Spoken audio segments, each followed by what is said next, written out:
मुख्यमंत्री माझी लाडकी बहीण योजनेची ई-केवायसी ची सुरुवात ही झालेली आहे। ज्या महिलांना आपला हप्ता पुढे चालू ठेवायचा असेल किंवा ज्यांचा हप्ता बंद झाला असेल त्यांच्याकरता ई-केवायसी करणं हे अनिवार्य आहे। आता ही ई-केवायसी करत असताना सर्वात मोठा हा प्रॉब्लेम येत आहे तो म्हणजे जो काही ओटीपी आहे तो आधार क्रमांकावरती जात नाहीये।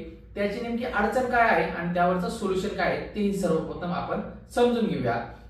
ज्यावेळेस आपण वेबसाईटवरती लॉग इन करण्याचा प्रयत्न करत आहोत, आपण आपला आधार क्रमांक आणि कॅप्चा कोड टाकतो, पण ज्यावेळेस ओटीपी सेंड करायला जातो त्यावेळेस ओटीपी हा सेंड होत नाही।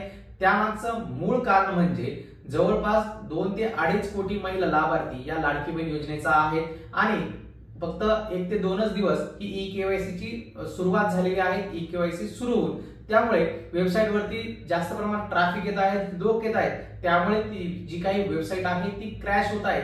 त्यामुळेच आपल्याला अनेबल टू सेंड ओटीपी हा जो काही आहे तो मेसेज एरर हा तिथे येत आहे।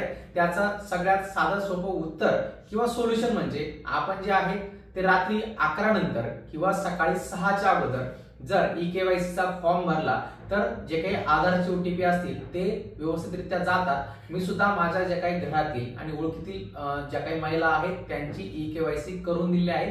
तेही सकाळी 6च्या आत केल्यामुळे सर्व ओटीपी व्यवस्थितरित्या गेले आणि व्हेरिफिकेशन सुद्धा व्यवस्थितरित्या झालेले आहे।